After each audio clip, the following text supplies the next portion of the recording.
तो आप में से मुझे एक व्यूअर ने अभी-अभी कमेंट में बताया है और उन्होंने कहा है कि उनका जो इंटर में मार्क्स है यानी कि 12th में उनके मार्क्स थोड़े से कम आए हैं। तो उनका सवाल ये है कि क्या मैं अप्लाई कर भी सकता हूँ या फिर नहीं? तो देखो, एक बात तो मैं आपको यहाँ पर बताना चाहूँगा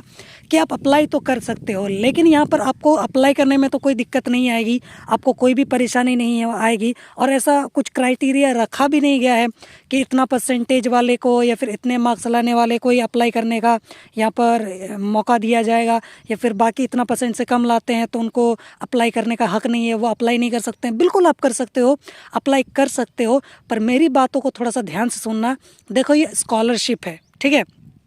और स्कॉलरशिप उनके लिए ही होती है और उनको ही दिया जाता है जो स्टडी को लेकर, अपने एजुकेशन को लेकर काफ़ी ज़्यादा सीरियस हैं और वो काफ़ी अच्छा परफॉर्मेंस कर रहे हैं, उनका रिजल्ट भी काफ़ी अच्छा आ रहा है। क्योंकि कोई भी स्कॉलरशिप किसी भी ऐसे गधे स्टूडेंट को कभी नहीं दिया जाएगा। वो इंस्टीट्यूट है या फिर जो गवर्नमेंट है, वो कभी भी एक ऐसे गधे बच्चे को स्कॉलरशिप नहीं देगी जो पढ़ाई वढ़ाई भी नहीं करता है। एक तो उसके मार्क्स भी कम आ रहे हैं, पहले कुछ परफॉर्मेंस शायद थोड़ा सा अच्छा हुआ करता था, अब थोड़ा मतलब गिर रहा है और गिरता ही चला जा रहा है। कभी अप होता है तो कभी डाउन हो जाता है, कभी मार्क्स अच्छे आ जाते हैं, कभी मार्क्स का कोई पता ठिकाना ही नहीं होता है। तो या तो आप इक्वल परफॉर्मेंस रखो, मान लिया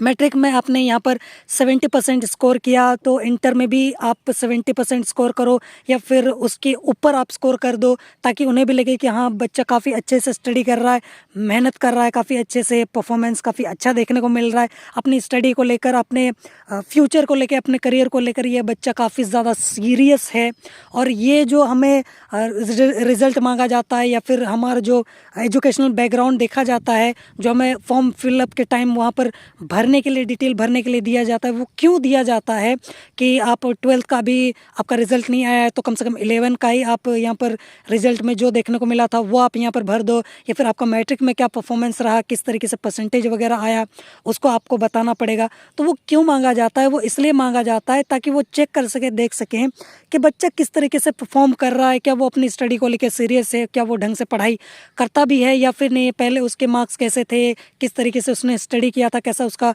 यहाँ पर परफॉर्मेंस रहा था, उसके बाद इंटर में भी उसने किस तरीके से परफॉर्म किया, किस तरीके से उसका रिज़ल्ट यहाँ पर देखने को मिला है। उसको देखकर वो ओवरऑल जो उनको दिखता है डेटा, जो फाइनल डेटा उनके पास पहुंचता है, फिर वो जो एनालिसिस करते हैं, उसके बाद जब उनको लगता है कि ये बच्चा तो पढ़ाई में भी ठीक नहीं है, ये ढंग से पढ़ाई भी नहीं कर रहा, पहले कुछ अच्छा था अब बेकार हो चुका है, या फिर पहले बेकार था लेकिन बीच में थोड़ा सा अच्छा हो गया था, फिर वापस से वही इसकी हालत हो गई है, तो उनको भी लगता है कि एक ऐसे बच्चे को हम स्कॉलरशिप क्यों दें जो कि इंटरेस्टेड ही नहीं है पढ़ाई में, अपने करियर को लेकर सीरियस ही नहीं है। तो ऐसे बच्चे पर हम अपना पैसा क्यों बर्बाद करें?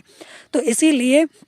अगर आपका रिज़ल्ट मतलब अच्छा है और आप पहले मतलब आपका जैसा भी रहा, फिर इंटर में भी आपने अच्छा किया या फिर मैट्रिक में जितना था आपने इंटर में भी उसी लेवल का परफॉर्म किया है और आपके मार्क्स भी काफ़ी अच्छे खासे आए हैं। हालांकि यहाँ पर कोई क्राइटेरिया रखा नहीं है कि आपके इतने मार्क्स आएंगे तो ही आपका सिलेक्शन होगा या फिर आप अप्लाई कर सकते हो। आप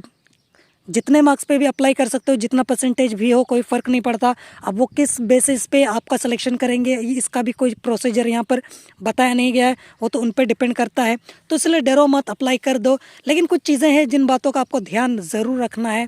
कि हर इंस्टीट्यूशन या फिर जो गवर्नमेंट है जो स्कॉलरशिप प्रोवाइड करती है, या फिर जो प्राइवेट इंस्टीट्यूशन है जो स्कॉलरशिप प्रोवाइड करते हैं, वो कभी भी नहीं चाहेंगे कि कुछ बेकार या फिर गधे बच्चों को हम स्कॉलरशिप प्रोवाइड करें। बुरा मत मानना, बस मैं एग्जांपल के लिए यहाँ पर आपको बता रहा हूँ। जो पढ़ाई में भी अच्छे नहीं है, उनका परफॉर्मेंस भी ठीक नहीं है, और बाकी एक्स्ट्रा करिकुलर एक्टिविटीज़ जैसे फुटबॉल हो गया, वॉलीबॉल हो गया, या फिर बाकी सारे जो स्पोर्ट्स हो गए, या फिर कुछ भी एक्स्ट्रा उनका टैलेंट है, सिंगिंग या फिर कुछ भी, जो उसमें भी वो उतना कुछ खास परफॉर्म नहीं करते हैं या फिर उनका है ही नहीं, नील है, उसमें भी वो आगे नहीं है। क्योंकि हो सकता है कि इंटरव्यू के बाद या फिर इंटरव्यू में आपको सर्टिफिकेट वगैरह भी मांगा जाए कि आपने इसके अलावा कुछ किया भी है, या फिर आपको इसके अलावा क्या क्या सारी चीज़ें आता है, आपने आपका मेडल या फिर आपका जो सर्टिफिकेट है जो जिसमें आप फर्स्ट आए हो या फिर आप पार्टिसिपेट किया था, तो वो सब आप दिखा सकते हो। उसके ज़रिए भी आप अपना सिलेक्शन जो है वो ले सकते हो। ज़रूरी नहीं है कि एजुकेशन ही एक लौता हथियार है,